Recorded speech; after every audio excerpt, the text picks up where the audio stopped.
आप भी अगर नेट एग्जाम की तैयारी कर रहे हैं तो ऐसे कौन से मिस्टेक्स हैं जिसके वजह से आपकी प्रिपरेशन अफेक्ट होती है।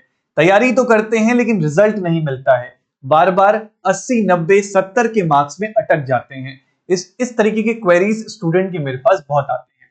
आइए इन पर चर्चा करते हैं। सबसे पहला, कहीं ऐसा तो नहीं है कि आप सिर्फ नोट्स ही बना रहे हैं, आपने सिलेबस ही बहुत ज्यादा कवर करने का टारगेट बना लिया है और आप अलग अलग सोर्सेज से नोट्स बनाते जा रहे हैं। YouTube पे कभी आपने इस टीचर से कोई टॉपिक पढ़ लिया, फिर उस टीचर से पढ़ लिया और एक ही टॉपिक के 4 नोट्स बना लिए। अब आप कंफ्यूज हो रहे हैं कि रिवाइज किससे करें। तो मैं आपको सजेस्ट करूंगा कि एक सोर्स पकड़ लीजिए और उससे स्टिक रहिए और उसी सोर्स को बार बार रिवाइज करिए। उससे वो टॉपिक और बेहतर होगा, ना कि 4 अलग अलग सोर्सेस से पढ़ने से। कभी कुछ ऐसा मिल जाए तो उसको उसी नोट्स में पीछे ऐड कर लीजिए, ये आप कर सकते हैं। Point number 2, lack of practising questions.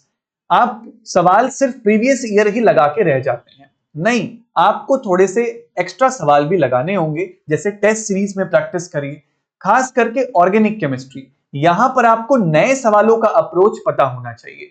PYQs कई बार पहले आपने सॉल्व किया होता है, सुना होता है आपने लेक्चर के अंदर, तो नए सवाल पे कैसे अप्रोच करेंगे, खास करके ऑर्गेनिक में, ये बहुत जरूरी होता है। तो आपको थोड़ा बहुत रेफरेंस किताबें भी इंक्लूड करनी चाहिए। या आप हमारे YouTube चैनल से कनेक्टेड हैं तो मैंने जितने भी रिवीजन सेशंस लिए हैं आप वो भी प्रैक्टिस कर सकते हैं। तीसरा, जो नया ट्रेंड चल रहा है CSIR नेट एग्जाम का, उसके बारे में अता पता ही नहीं है।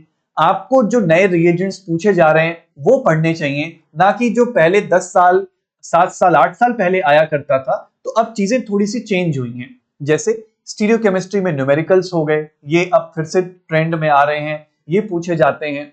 रिएजेंट्स में आपको एसिमेट्रिक रिएजेंट से हरदम सवाल मिलेगा ही मिलेगा। रिएक्शंस में भी स्टीरियो का तड़का वो लगाएगा ही लगाएगा। तो इस टाइप के सवालों के लिए हमें तैयार रहना है। हैमिट इक्वेशन कितना इंपॉर्टेंट है, बार बार पूछा जा रहा है, और अगर आप हैमिट पढ़ेंगे ही नहीं तो सवाल कैसे करेंगे। तो हमें नए ट्रेंड से हमेशा वाकिफ रहना है। फिर not consistent with your studies. आप पढ़ाई करते हैं लेकिन आप रेगुलर नहीं रहते हैं। अगर आप अपनी पढ़ाई में ब्रेक ले आओगे तो उसका वो प्रोडक्टिविटी नहीं आ पाएगा जो आना चाहिए। बात को समझिए। आप अगर 4 दिन पढ़ेंगे और 5वें 6ठे दिन फिर से छोड़ देंगे तो फिर बात बराबर हो जाती है। थोड़ा करिए लेकिन डेली करिए। Last point, fear of the exam paper.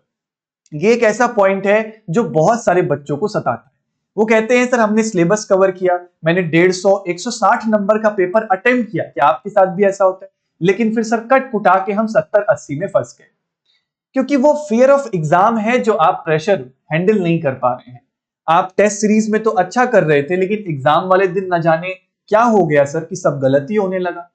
तो पहली चीज तो एग्जाम को लेके इतना सोचा ना करें, और जब भी आप कोई टेस्ट सीरीज वगैरह दिया करें तो उसको फाइनल एग्जाम सोच के उतनी सीरियसनेस के साथ दिया करें। और जब हम मेहनत कर ही रहे हैं तो जो फाइनल डे वाला एग्जाम होगा उस दिन कॉन्फिडेंस भी रखेंगे कि यार मेहनत करी है तो जैसा भी होगा अच्छा होगा। तो you have to stay positive कि आप अपना बेस्ट देके आएंगे। अगर आपने बहुत मेहनत करी है ना तो बिलीव मी, पेपर के एक दिन बाद रिजल्ट कैसा होगा कैसा नहीं होगा आप उतना रिग्रेट नहीं करेंगे। हाँ, लेकिन अगर आप कहीं भी आपकी प्रिपरेशन में कमी रह गई है तब जरूर आप रिग्रेट करेंगे ना। तो एग्जाम को इतना ज्यादा अपने ऊपर हावी नहीं होने देना है, ठीक है। एग्जाम को एक स्ट्रेटजी से अप्रोच करना है ताकि हम दिन बाय दिन अपनी स्ट्रेटजीज को पूरा करते चलें, अपने टास्क को पूरा करते रहें, तो फिर एट द एंड हमें उतना ओवरलोड महसूस नहीं होता है। तो इसका ध्यान रखिएगा।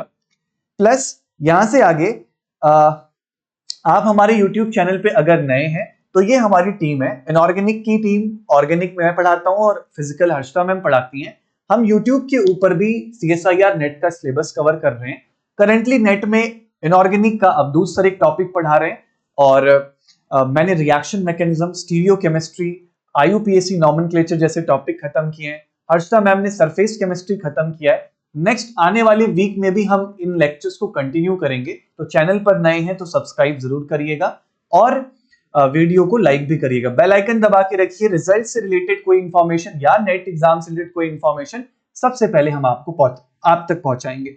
और आखिरी में मैंने कुछ टेस्ट अपलोड कराए हैं रिएक्शन मैकेनिज्म सीरीज के, आपने अभी तक नहीं दिए तो प्लीज थोड़ा सीरियस हो जाइए। यूट्यूब से पढ़ा है इसका क्या मतलब टेस्ट नहीं देंगे। मैंने देखा कि बहुत सारे बच्चों ने टेस्ट 1 दिया और फिर छोड़ दिया। क्यों? टेस्ट 4 में सबसे अच्छे क्वेश्चंस थे, आप 1 में ही हार मान गए। आप पूरा कर लो, मैं इसके सॉल्यूशंस पीडीएफ फॉर्म में अपलोड करा दूंगा। भाई इतनी मेहनत से टेस्ट बनाया, आप दोगे नहीं तो फिर सारा काम खराब हो जाएगा ना। वेबसाइट पे मैंने बताया था कहां मिलेगा, उसी तरीके से आपको विजिट करना है। फिर ये आपको जो टेस्ट सीरीज है वो स्कॉलरशिप टेस्ट के कॉलम में मिलेगा। ये आपको 4 टेस्ट मिलेंगे जीरो टू हीरो सेशन के, ध्यान रखिएगा। ये तो बात रही YouTube की। बैचेस हमारे कब से स्टार्ट हो रहे हैं? 14 अप्रैल, आज के दिन से ही लाइव बैच स्टार्ट हुआ है। अभी आपका फिजिकल का लेक्चर इसमें होल्ड में है, तो ज्यादा बैकलॉग नहीं होंगे। अभी सिर्फ एक ही लेक्चर का आपका बैकलॉग होगा। तो अगर आपका मन हमारे साथ तैयारी करने का है तो वो भी कर सकते हैं, या आप YouTube से भी कनेक्टेड रह सकते हैं, लेकिन कंसिस्टेंट रहिए अपनी तैयारी में। जो पॉइंट्स मैंने बताए हैं उस पर विचार करिएगा। Thank you so much, take care, bye bye.